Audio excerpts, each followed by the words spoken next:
back to my channel. Hi everyone, welcome back to my channel. ಇವಾಗ vlog start ಮಾಡ್ತಾ ಇದ್ದೀನಿ. ಅಂದರೆ ತುಂಬ ದಿನ ಆಗೋಗಿತ್ತು ಟ್ರಿಪ್ ಹೋಗಿ, ಟ್ರಿಪ್ಪಿಂದ ಬಂದು 2 ದಿನ ಆದಮೇಲೆ ಮತ್ತೆ ಒಂದು ಮದುವೆ ಅಟೆಂಡ್ ಮಾಡಿ, ಆಮೇಲೆ 1-2 ದಿನ ಡ್ಯೂಟಿಗೆ ಹೋಗಿ, ಸಾಕಷ್ಟು ಬ್ಯುಸಿ ಸ್ಕೆಡ್ಯೂಲ್. ಮತ್ತು ಟೈಮೇ ಇರಲಿಲ್ಲ ನನಗೆ. ಟ್ರಿಪ್ಪಿಂದ ಬಂದಮೇಲೆ ನಾನು ಯಾವ ವೀಡಿಯೋನೂ ಮಾಡಲಿಲ್ಲ. ಆದರೆ ಯೂಟ್ಯೂಬಲ್ಲಿ ಕನ್ಸಿಸ್ಟೆನ್ಸಿ ಅನ್ನೋದು ತುಂಬ ಇಂಪಾರ್ಟೆಂಟ್. ಅದು ನನಗೆ ತುಂಬ ಚೆನ್ನಾಗಿ ಗೊತ್ತು. ಮತ್ತು ನಾವು ಬೀಗ್ ರೂಟಕ್ಕೆ ಹೋಗ್ತಾ ಇದ್ದೀವಿ. ಕಣ್ಣಿಗೆ ನೋಡಿ ಎಷ್ಟು ಚೆನ್ನಾಗಿ ಕಾಣಿಸ್ತದೆ. ಹೌದು,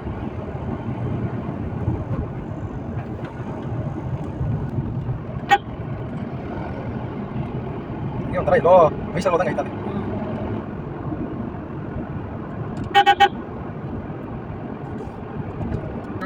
ಬಂದಾಗಿಲ್ಲ.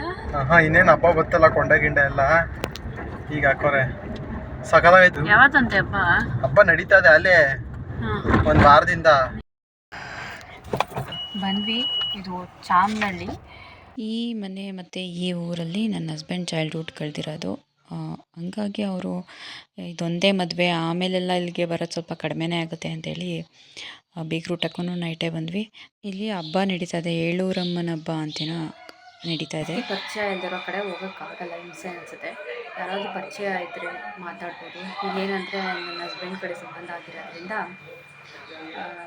ಜಾಸ್ತಿ ಅಷ್ಟು ಪರಿಚಯ ಅಲ್ಲ, ಸುಮ್ಮನೆ ಈ ಥರ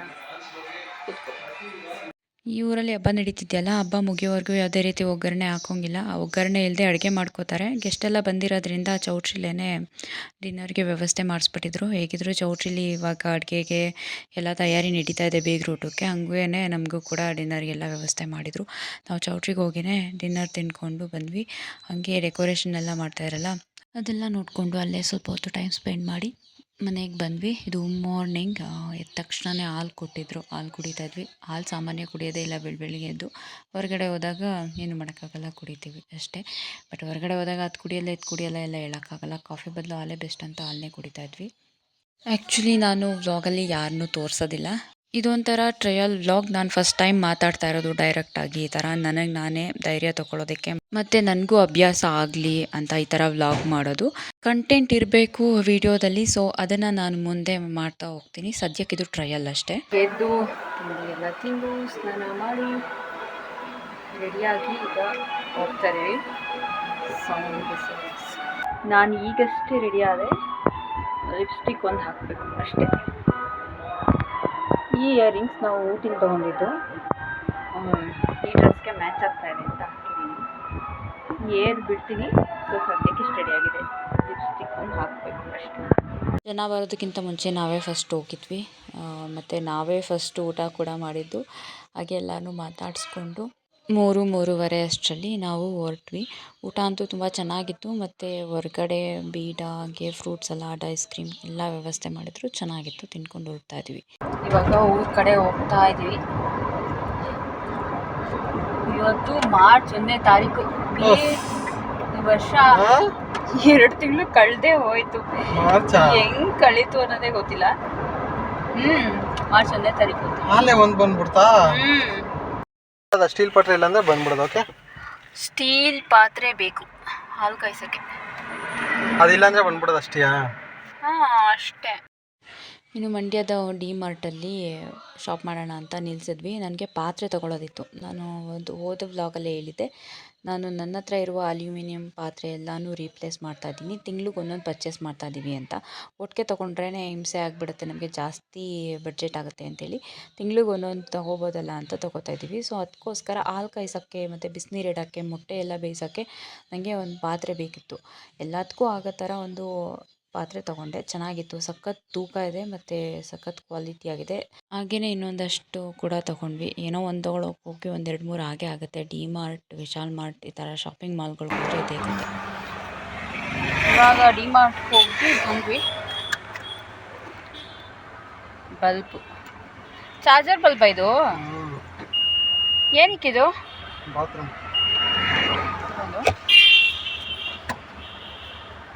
ನ್ಯಾಪ್ಕಿನ್ಸ್ ಮತ್ತು ಕಾರ್ ಒರ್ಸೋಕ್ಕೆ ಅಂತ ಹೇಳ್ಬಿಟ್ಟು ಒಂದು 4 ಟವಲ್ ತೊಗೊಂಡ್ವಿ. ಮನೇಲಿ ಇತ್ತು, ಅವ್ರು ಏನೋ ಕೈಗೆ ಸಿಗ್ತಾ ಇಲ್ಲ, ಅಂತೂ ಇರಲಿ ಎಕ್ಸ್ಟ್ರಾ ಅಂತ. ಸ್ಟೈನ್ಲೆಸ್ ಸ್ಟೀಲ್ ಇದು, ತುಂಬ ಗಟ್ಟಿ ಇದೆ. ಈ ತಿಂಗಳಿಗೆ ಈ ಪಾತ್ರೆ ತೊಗೊಂಡಿದ್ದು, ರೀಪ್ಲೇಸ್ ಮಾಡ್ತಾ ಇರೋದು ಅಲ್ಯೂಮಿನಿಯಂ ಪಾತ್ರೆಗಳನ್ನ. ನಾನು ಹೋದ ಬ್ಲಾಗಲ್ಲೇ ಹೇಳಿದ್ವಿ. ಚೆನ್ನಾಗಿದೆ, ಬಿಸಿನೀರು ಕಾಯಿಸ್ಬೋದು, ಏನಾದರೂ ಒಗ್ಗರಣೆ ಹಾಕ್ಬೋದು, ಹಾಲು ಕೂಡ ಕಾಯಿಸ್ಬೋದು. ಬಟ್ ಭಾರ ಇದೆ, ಎತ್ತಬೇಕಾದ್ರೆ ಹುಷಾರಾಗಿ ಹ್ಯಾಂಡ್ಲು ಮಾಡಬೇಕಾದ್ರೆ ಹುಷಾರಾಗಿ ಹ್ಯಾಂಡ್ಲು ಮಾಡಬೇಕು ಅಷ್ಟೇ. Air bands, air band. ಇನ್ನು ಮನೆಗೆ ಬರೋಷ್ಟರಲ್ಲಿ 4:30 ಆಗಿತ್ತು. ಮನೆಯೆಲ್ಲ ಕ್ಲೀನ್ ಮಾಡಿದೆ. ಮನೆಯೆಲ್ಲ ಕ್ಲೀನ್ ಮಾಡಿ ಸ್ವಲ್ಪ ಹೊತ್ತು ರೆಸ್ಟ್ ಮಾಡಿ ಅಜ್ಜಿ ಹತ್ರ ಬಂದು ಮಾತಾಡಿಕೊಂಡು ಯಾಕೆ ಒಲೆ ಬಿಚ್ಚಾಕ್ಬಿಟ್ಟಿದ್ದಿ? ಅಯ್ಯೋ ತೂಕಾಕನೆ ಮುಲ್ ಕಟ್ತೋತ್ಕೊತು ಯಾಕೋ ಕಣೆ. ಅದಕ್ಕೆ ಬೇಕು ಎಲ್ಲಾರ ಹೋಗು ಬರುತ್ತಾ ಕಿತ್ಕೊಳ್ಳೋಣ ತಡಿ ಅಂದ್ಬಿಡತ್ತೆ, ಕಳೆದು ಮುಡ್ಬಿಟ್ಟಿವಿ ಹಂಗಂತ. ಆಮೇಲೆ ಈಗ 3 ಆಳ್ಗೂ ಉಂಡ್ರು ಮಾಮೂನಿಗೆ ಹೊಟ್ಟೆ ಹಸ್ಬಿಟ್ಟಿತ್ತೇನೋ, ತಾನೇ ಹೋಗಿ ತಿಕ್ಕೊಂಡು ಉಂಡ. ಸಾಕಿನ್ಗೂ ಏನೇನಿಗೂ ಇದು ಕೊಟ್ಟಿದ್ದೆ, ಇನ್ನಿಷ್ಟಿತ್ತು ಉಂಡ್ಬಿಟ್ಟು ಹೂ ಕೂದ್ಬಿಟ್ಟೆ, ಹೊಟ್ಟೆ ಹಸ್ಬಿಡ್ತು. ನೀವು ಬಂದ್ರಲ್ಲ ಆಗ ಎದ್ದುತ್ತೇನೆ. ಇನ್ನೊಸಿ ಖಾರ ಇತ್ತು, ಮಳ್ಸಿತ್ತು, ನಾನೊಸೆ ನಿಮ್ಮ ಮನೆದು ಎಲ್ಲಾನು ಅದು ಹಾಕ್ಬಿಟ್ಟು ಒಂದು ದಿವಸಕ್ಕೆ ಒಂದು ಚೆಂಡು ಇಟ್ಟು ಮಾಡ್ಕತ್ತೆ. ಒಂದು ಚೆಂಡು ಹಸಿ ದಪ್ಪ ಆಗಿತ್ತು, ಮಾಡ್ಕತ್ತೇನೆ ಉಂಡ್ಬಿಟ್ಟೆ ಒಂದು ದಿವಸಕ್ಕೆ. ಉಂಡ್ಬಿಟ್ಟು ಅಜ್ಜಿ ನಡೆದಿರೋ ಒಂದು ಸಿಂಪಲ್ ಆ್ಯಕ್ಟಿವಿಟೀಸ್ನೇ ಕತೆ ಥರ ತುಂಬ ಚೆನ್ನಾಗಿ ಹೇಳ್ತಾರೆ. ಹ್ಞೂ ಒಂದೇ ಸಾಕಾಗುತ್ತೆ. Welcome back. ಇವತ್ತು ಸೋಮವಾರ, ಲೇಟಾಗೇ ಇದ್ದೆ, ಏನು ಮಾಡೋಕ್ಕಾಗಲ್ಲ. ಮಲಗಿದ್ದು ಲೇಟಾಯಿತು, ಹೇಳೋದು ಲೇಟಾಯಿತು. ಇವಾಗ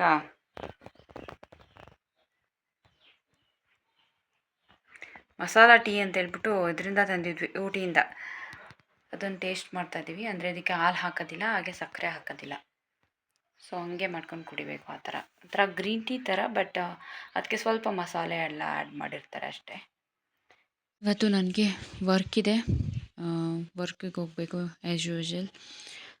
ಏನಂದರೆ ನನಗೆ ನಿನ್ನೆ ಫಂಕ್ಷನ್ ಅಟೆಂಡ್ ಮಾಡಿ ಮತ್ತೆ ಇವತ್ತು ಕೆಲಸಕ್ಕೆ ಹೋಗೋಕ್ಕೆ ತುಂಬ ಬೇಜಾರು. ನನಗೆ ಊಟಕ್ಕೆ ಹೇಳಿದ್ರಿಂದ ನಾನು ಅಡುಗೆ ಏನೂ ಮಾಡಿರಲಿಲ್ಲ ಬೆಳಗ್ಗೆ, ಮತ್ತು ನೆನ್ನೆದೇ ಇತ್ತು, ಅದನ್ನೇ ಸ್ವಲ್ಪ ತಿನ್ಕೊಂಡಿದ್ವಿ ಅಷ್ಟೇ. ಇನ್ನು ಸಂಜೆ ಬಂದು ಅದೆಲ್ಲನೂ ಕ್ಲೀನ್ ಮಾಡೋದೇ ಆಗೋಯಿತು. ಇದೊಂದು ಕಷ್ಟ. ಕೆಲ್ಸಕ್ಕೆ ಹೋಗೋ ಹೆಣ್ಮಕ್ಳಿಗಂತೂ ಮನೆ ಕೆಲಸ ಮತ್ತು ಹೊರಗಡೆ ಕೆಲಸ ಎರಡೂ ಬ್ಯಾಲೆನ್ಸ್ ಮಾಡೋದು ತುಂಬ ಕಷ್ಟನೇ ಆಗುತ್ತೆ. ಅದರಲ್ಲೂ ನಮ್ಮ ಥರ ಒಬ್ಬಂಟಿನೇ ಆಗಿದ್ದರೆ, ಒಬ್ಬರೇ ಕೆಲಸ ಮಾಡೋದು ಎಲ್ಲ ಆಗಿದ್ರೆ ಇನ್ನೂ ಕಷ್ಟನೇ. ಸಂಜೆ ಬಂದು ನಾನೆಲ್ಲ ಕೆಲಸ ಮಾಡ್ಕೋತಾ ಇದ್ದೆ. ನನ್ನ ಹಸ್ಬೆಂಡ್ ಸ್ನಾನ ಮಾಡಿ ಅವರು ಇವತ್ತು ದೀಪ ಹಚ್ತೀನಿ ಅಂತ ಹಚ್ಚಿದ್ರು ಏನೋ. ಸೊ ಅವರಾಗವರು ನಾನು ಪೂಜೆ ಮಾಡ್ತೀನಿ ಅಂತ ಅಂದಾಗ ನನಗೆ ಖುಷಿ, ಮಾಡೋಕ್ಕೆ ಬಿಟ್ಬಿಡ್ತೀನಿ, ನೀವೇ ಮಾಡಿಪ್ಪ ಅಂತ. ಸೊ ನಾನು ಬೇರೆ ಕೆಲಸ ಎಲ್ಲ ಮಾಡ್ಕೋತಾ ಇದ್ದೆ. ಆಮೇಲೆ ಒಂದು 7:30 ಎಲ್ಲರೂ ಊಟಕ್ಕೆ ಕರೆಯೋಕ್ಕೆ ಶುರು ಮಾಡಿದ್ರು. ಪ್ರತಿ ಮನೆಗೂ ತಪ್ಪದೆ ಹೋಗಬೇಕು, ಇಲ್ಲಾಂದರೆ ಬೇಜಾರು ಮಾಡ್ಕೋತಾರೆ. ಯಾಕಂದರೆ ಅವ್ರು ನಮ್ಮ ಮನೆಗೆ ಬರಬೇಕಲ್ವ ಇನ್ನೊಂದು ಸಾರಿ. ಸೊ ಹಂಗಾಗಿ ನಾವು ಪ್ರತಿ ಮನೆಗೂ ಹೋಗಬೇಕು. ಎಲ್ಲರ ಮನೆಗೂ ಹೋದಾಗಲೂ ಕೈನ ಅಡ್ಡ ಹಿಡಿತಾ ಇದ್ವಿ, ಹಾಕ್ಬಿಡಿ ಸ್ವಲ್ಪ ಸ್ವಲ್ಪ ಹಾಕಿ, ಸ್ವಲ್ಪ ಹಾಕಿ ಅಂತ. ಯಾಕಂದರೆ ಜಾಸ್ತಿ ತಿನ್ನೋಕ್ಕಾಗಲ್ಲ ಅಲ್ವಾ, ಅದಕ್ಕೋಸ್ಕರ ಒಂದು 10 ಮನೆಗೆ ಹೋಗಿದ್ವಿ, ತಿಂದ್ಕೊಂಡು ಬಂದ್ವಿ. ನಾನು ಈ ವಿಡಿಯೋನ ಎಲ್ಲಿಗೆ ಎಂಡ್ ಮಾಡ್ತಾ ಇದ್ದೀನಿ. ಅದಕ್ಕೂ ಮುಂಚೆ ಒಂದು ಸ್ವಲ್ಪ ಮಾತಾಡೋದಿದೆ, ಮಾತಾಡ್ಬಿಟ್ಟು ಎಂಡ್ ಮಾಡ್ತೀನಿ. ಫಸ್ಟ್ ಟೈಮ್ ಅನಿಸುತ್ತೆ ನಾನು ಈ ಥರ ಡೈರೆಕ್ಟಾಗಿ ಮಾತಾಡಿ ವಿಡಿಯೋ ಹಾಕ್ತಾ ಇರೋದು ಅಥವಾ ವ್ಲಾಗ್ ಮಾಡ್ತಾ ಇರೋದು. ಯಾಕೆ ಈ ನಿರ್ಧಾರ ಮಾಡಿದೆ ಅಂತ ಹೇಳಿದ್ರೆ, ನಂಗೆ ತುಂಬ ಕಷ್ಟ ಆಗ್ತಾಯಿತ್ತು. ವಿಡಿಯೋ ಎಡಿಟ್ ಮಾಡೋದು ಒಂದಿನ ಆದರೆ ಅದನ್ನ ವಾಯ್ಸ್ ಓವರ್ ಕೊಡೋಕೆ ಇನ್ನೊಂದು ದಿನ ಆಗ್ತಾಯಿತ್ತು. ಮತ್ತು ಅದರಲ್ಲಿ ಸ್ವಲ್ಪ ಎಡಿಟ್ ಮಾಡಿ ಅದನ್ನು ಪೋಸ್ಟ್ ಮಾಡೋಕ್ಕೆ ಇನ್ನೊಂದು ದಿನ ಆಗ್ತಾಯಿತ್ತು. ಅದಕ್ಕೆ ಡಿಲೇ ಆಗ್ತಾಯಿತ್ತು. ಅದಲ್ಲದೆ ಕೆಲಸಕ್ಕೂ ಹೋಗಿ ಮನೆಯಲ್ಲಿ ಮಾಡಿ ವಿಡಿಯೋ ಎಡಿಟ್ ಮಾಡೋದು ಮತ್ತು ವಾಯ್ಸ್ ಓವರ್ ಕೊಡೋದು ಇದೆಲ್ಲ ಸ್ವಲ್ಪ ಕಷ್ಟನೇ ಆಗಿಬಿಡುತ್ತೆ. ಹಂಗಾಗಿ ಡಿಲೇ ಆಗ್ತಾಯಿತ್ತು. ಸೊ ಹಂಗಾಗಿ ಡೈರೆಕ್ಟ್ ಮಾತಾಡೋಣ ಅಂತ. ಸೊ ಈ ನಿರ್ಧಾರ ಮಾಡೋಕ್ಕೂ ನಾನು ತುಂಬ ಧೈರ್ಯ ಮಾಡಿದ್ದೀನಿ. ನೀನಾ ಅಲ್ಲ ಅಲ್ಲಾಡಿಸಿದ್ದು ಕೀನಾ? ಹಾಂ, ಓಲ್ಡ್ ಆಗಿರೋ ನಿರ್ಧಾರ ನಿಜವಾಗ್ಲೂ ನಾನು ಮಾಡಿರೋದು. ಈ ಥರ ನನಗೆ ಎಷ್ಟು ಇಂಟ್ರೋವರ್ಟ್ ಅಂದರೆ ಯಾರಾದರೂ ಏನಾರು ಅಂದ್ಕೊಬಿಡ್ತಾರೆ. ಅಯ್ಯೋ, ಆ ಥರ ಒಂದು ಮೆಂಟಾಲಿಟಿ ಇರುವಂಥ ಒಂದು ಹೆಣ್ಣು ನಾನು. ಸೊ ಅದೆಲ್ಲ ಬಿಟ್ಟು, ಇಲ್ಲ ಯಾರೇನಾದರೂ ಅಂದ್ಕೊಳ್ಳಿ, ನಾನು ಮಾತ್ರ ಛಲ ಬಿಡೋದೆ ಯೂಟ್ಯೂಬ್ ಮಾಡೋಣ ಅಂತ ಅಂದ್ಕೊಂಡ್ರೆ ಈ ಥರ ವಾಯ್ಸ್ ಓವರ್ ಕೊಡ್ತಾ ಇದ್ದೀನಿ. ಸೊ ಇವತ್ತು ಬೇಗ ಸುಮ್ಮನೆ ಪ್ಲೀಸ್ ಸೌಂಡ್ ಮಾಡ್ಬೇಡ ಪ್ಲೀಸ್. ಅಂದರೆ ಬೇರೆಯವರು, ಈ ಊರಲ್ಲೇ ಬೇರೆಯವರು, ನಮಗೆ ಗೊತ್ತಿರೋರು, ಅವರ ಬೇರೆ ದೇವರಿದೆ ಅವ್ರಿಗೆ, ನಮ್ಮದೇ ಬೇರೆ ದೇವರು, ಅವ್ರದ್ದೇ ಬೇರೆ ದೇವರು. ಅವರು ಹಬ್ಬ ಮಾಡಿ ಎಲ್ಲರಿಗೂ ಕರೀತಾರೆ ನಮಗೆ. ನಾವೇನಾದರೂ ಮಾಡಿದಾಗ ಅವ್ರು ಕರಿತೀವಿ ಆ ಥರ. ಸೊ ಇವತ್ತು ಹಬ್ಬ ಆಯಿತು. ಎಲ್ಲರ ಮನೆಗೂ ಹೋಗಿ ಊಟ ಮಾಡ್ಕೊಂಡು ಬಂದಿದ್ದೀವಿ. ಒಂದು 10 ಮನೆಗೆ ಹೋಗಿದ್ವಿ. ಬಟ್ ಇಬ್ಬರು ಜೊತೆಲಿ ಕುತ್ಕೊಂಡು ಸ್ವಲ್ಪನೇ ಹಾಕ್ಸ್ಕೊಂಡು ಬಂದ್ವಿ. ಹಂಗೂ ಜಾಸ್ತಿ ಆಯಿತು ಅಂತ ಅನ್ನಿಸ್ತು. ವೆಯ್ಟ್ ಲಾಸ್ ಮಾಡುವ ಒಂದು ಇಂಟೆನ್ಷನ್ನಲ್ಲಿದ್ದೀನಿ. ಅಂದರೆ ನಾನು ಆಲ್ರೆಡಿ 18 ಕೆ ಜಿ ಕಡಿಮೆ ಮಾಡಿದ್ದೀನಿ. ಯಾಕೋ ಒಂದು 2 ತಿಂಗಳಿಂದ ಸ್ಟಕ್ ಆಗಿಬಿಟ್ಟಿದ್ದೀನಿ. ಈ ಕಡೆ ಜಾಸ್ತಿನೂ ಆಗ್ತಿಲ್ಲ, ಈ ಕಡೆ ಕಡಿಮೆನೂ ಆಗ್ತಿಲ್ಲ. ಹಂಗೆ ಮೇ ಬಿ ನನ್ನ ಬಾಡಿ ಅಡ್ಜಸ್ಟ್ ಮಾಡ್ಕೊಬಿಟ್ಟಿದೆ ಅನಿಸುತ್ತೆ ನನ್ನ ರುಟೀನ್ನ. ಸೊ ಹಂಗಾಗಿ ಸ್ವಲ್ಪ ರುಟೀನ್ ಚೇಂಜ್ ಮಾಡಿದ್ದೆ ಒಂದು 20 ಡೇಸ್ ಬ್ಯಾಕಿಂದ. ಸ್ವಲ್ಪ ದೇಹ ಸ್ವಲ್ಪ ಅಡ್ಜಸ್ಟ್ಮೆಂಟ್ ಕೂತಿರೋದು ಸ್ವಲ್ಪ ಚೇಂಜ್ ಆಗಲಿ ಅಂತ. ಅಂದರೆ ಇವಾಗ ಮೆಟಬಾಲಿಸಮ್ ಜಾಸ್ತಿ ಆಗಲಿ, ಡೈಜೆಷನ್ ಜಾಸ್ತಿ ಆಗಲಿ, ಆಮೇಲೆ ಕಂಟ್ರೋಲ್ ಮಾಡೋಣ ಅಂತ. ಸೊ ಏನೇನೋ ಟ್ರೈ ಮಾಡಿದ್ದೀನಿ. ನನ್ನ ಒಂದು 18 ಕೆ ಜಿ ಕಡಿಮೆ ಮಾಡೋ ಒಂದು ಪ್ರೊಸೀಜರ್ ಇತ್ತಲ್ಲ, ಅದರಲ್ಲಿ ನನ್ನ ಬಾಡಿ ಮೇಲೆ ನಾನೇ ಎಕ್ಸ್ಪೆರಿಮೆಂಟ್ ಮಾಡಿದ್ದೀನಿ ತುಂಬ. ಸೊ ಅದರಲ್ಲಿ ಇದು ಒಂದು ಎಕ್ಸ್ಪೆರಿಮೆಂಟ್. ಸೊ ಹಂಗಾಗಿ ಒಂದು 20 ಡೇಸ್ ಸ್ಟಕ್ ಆಗಿಬಿಟ್ಟಿದೆ. 20 ಡೇಸ್ ಅಲ್ಲ, 2 ಮಂತ್ಸಿಂದನೂ ಸ್ಟಕ್ ಆಗಿದೆ. ಇವಾಗ ಸ್ಟಾರ್ಟ್ ಮಾಡಬೇಕು. ಅಂದರೆ ಒಂದು ಏಪ್ರಿಲ್ 1ನೇ ತಾರೀಕಷ್ಟರಲ್ಲಿ ಒಂದು 5 ಕೆ ಜಿ ಕಡಿಮೆ ಆಗೋಣ ಅಂತ ಅಂದ್ಕೊಂಡಿದ್ದೀನಿ. ಈ ವ್ಲಾಗ್ನ ನಾನು ಇಲ್ಲಿಗೆ ಎಂಡ್ ಮಾಡ್ತೀನಿ. ಮತ್ತೊಂದು ವಿಡಿಯೋದಲ್ಲೇ ಸಿಗ್ತೀನಿ ಅಂತ ಹೇಳ್ತಾ ಸೈನಿಂಗ್ ಆಫ್, ನಿಮ್ಮ ಮನೆ ಮಗಳು. ಏನಿಲ್ಲ, ವಿಡಿಯೋನ ಇಲ್ಲಿಗೆ ಎಂಡ್ ಮಾಡ್ತೀನಿ. ಫಸ್ಟ್ ಟೈಮ್ ನಾನು ಮಾತಾಡ್ತಿರೋದ್ರಿಂದ ನನಗೂ ಎಷ್ಟು ಫಸ್ಟ್ ಟೈಮ್ ಆಯಿತು ಅದೇನೋ ನಿಜ.